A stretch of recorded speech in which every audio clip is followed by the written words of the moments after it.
কতজন নারী নির্বাচনে অংশগ্রহণ করেছেন, কতজন নারী সংসদে আছেন, এখানে আমরা অংশগ্রহণটার কথা চিন্তা করছি, কিন্তু সিদ্ধান্ত গ্রহণ প্রক্রিয়ায় নারী কতজন আছেন সেই ম্যাট্রিকটা কিন্তু আমাদের সামনে আসছে না। সো আমরা এই জায়গাটাও মনোযোগ দিতে হবে, কারণ participation is not power and it's a convenient metric. Thank you for mentioning that, because আমরা এই নির্বাচনের এক মাসও হয়নি, এর মধ্যে যে কোনো জায়গায় দেখছি হুইপ বানানো হলো সব পুরুষ, অ্যাডভাইজার সব পুরুষ।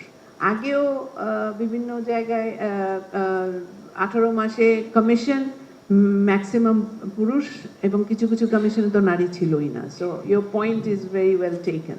এবং এইখানে কিন্তু দেখেন, অংশগ্রহণের ক্ষেত্রে নারীর প্রেজেন্স ইজ, আমি যদি একটু বলি অংশগ্রহণের লেভেলগুলি বলি, তাহলে আমার পয়েন্টটা মেক করতে সুবিধা হবে। অংশগ্রহণ একদিকে আছে যে আমাদের সংসদে সংরক্ষিত নারী আসন আছে, সেটা একটা অংশগ্রহণের ম্যাট্রিক। কিন্তু আমরা সবাই জানি যে সংরক্ষিত নারী আসনে কিন্তু ভোটের মাধ্যমে বা জনগণের ভোটের মাধ্যমে নারী নির্বাচিত হয়ে আসছেন না।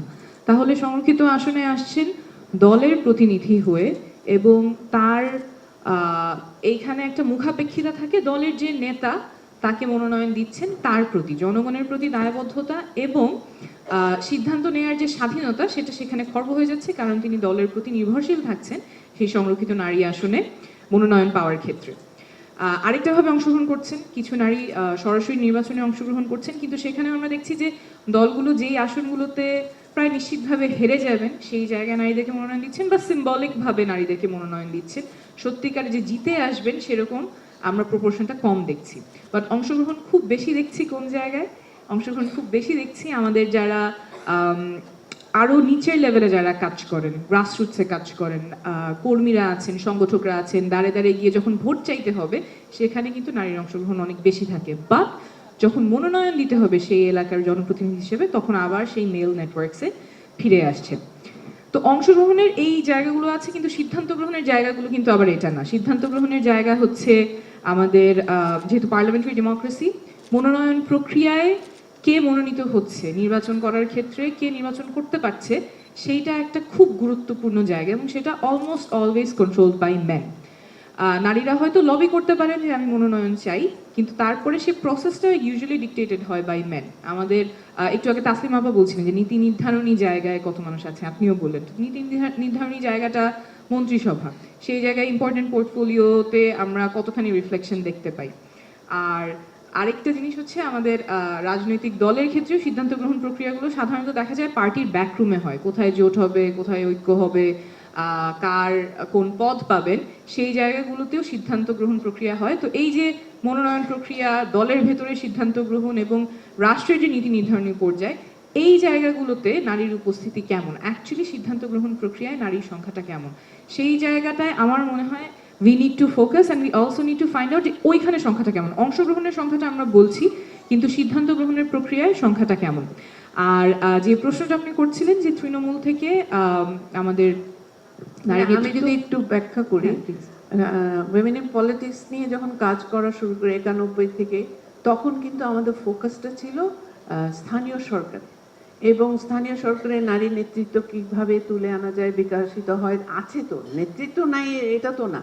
তো তখন কিন্তু 42,000 নারী কিন্তু নির্বাচনে স্থানীয় সরকারে তারা অংশগ্রহণ করেছিল, 14,500 নারী নির্বাচিত হয়েছে। আজকে কিন্তু এইখানে খুঁজেও পাবেন না কেউ ওই যে, বিকজ তাদের ফার্স্ট জেনারেশনের পরে সেকেন্ড জেনারেশন আস্তে আস্তে they were all absolutely disappointed and they were disappeared.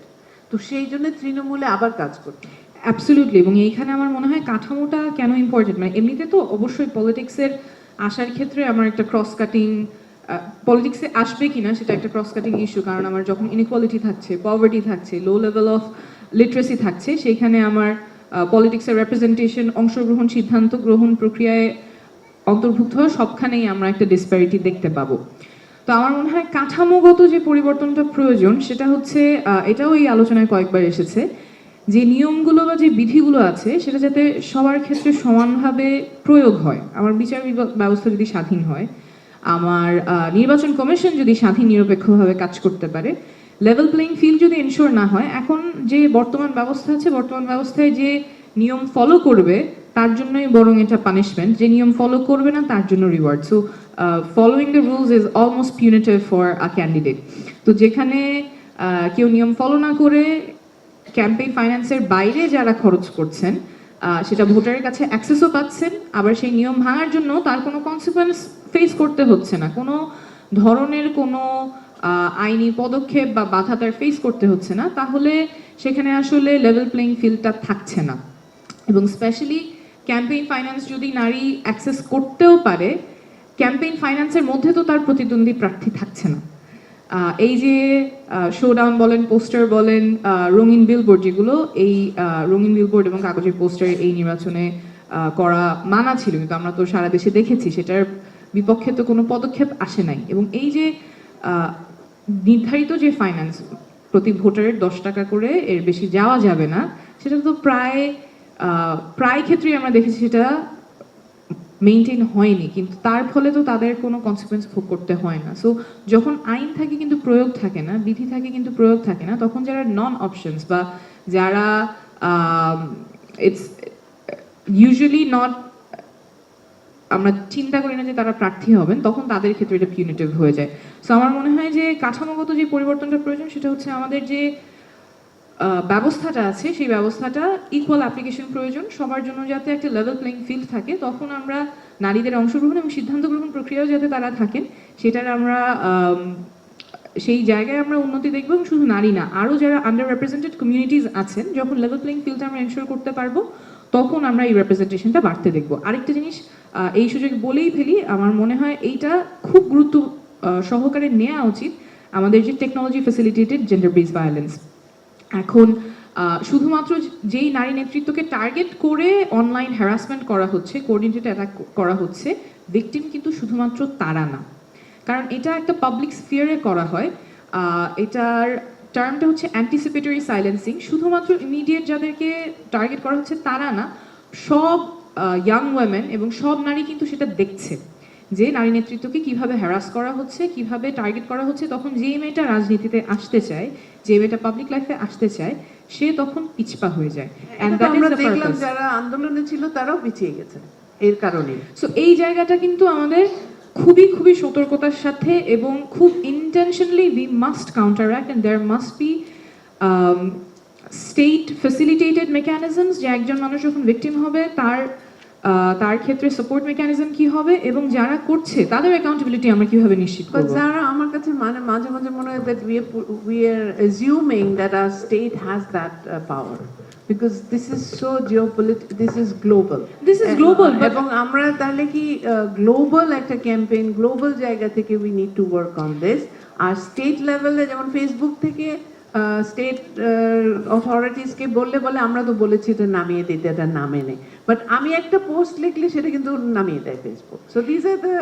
So we need to work more on this, right? Work more, but also globally কিন্তু there are examples যেখানে ইলেকশনের আগে ইলেকশন ওয়ার রুম করে, মেটাই করে, যেখানে fast take down হয় of posts.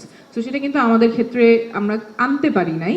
But also locally, আমাদের তো ন্যাশনাল সাইবার সিকিউরিটি এজেন্সি আছে। What are they doing? What are their policies to protect women in online spaces? We do not know.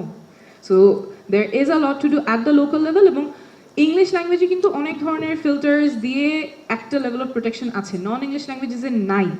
সেটা আমরা নিজেরা না বললে তো it wouldn't come up. So there are things that we can definitely do at the local level, especially আমার local security forces যদি proactive হয়, একটা ক্ষেত্রেও যদি অ্যাকাউন্টেবিলিটি দেখা হয়। একটু আগে মিলিয়াবা বললেন she is a very high profile person, উনি যদি অ্যাকাউন্টেবিলিটি না এনশিওর করতে পারেন, তাহলে what does it send a message to our young women? Thank you. You will remain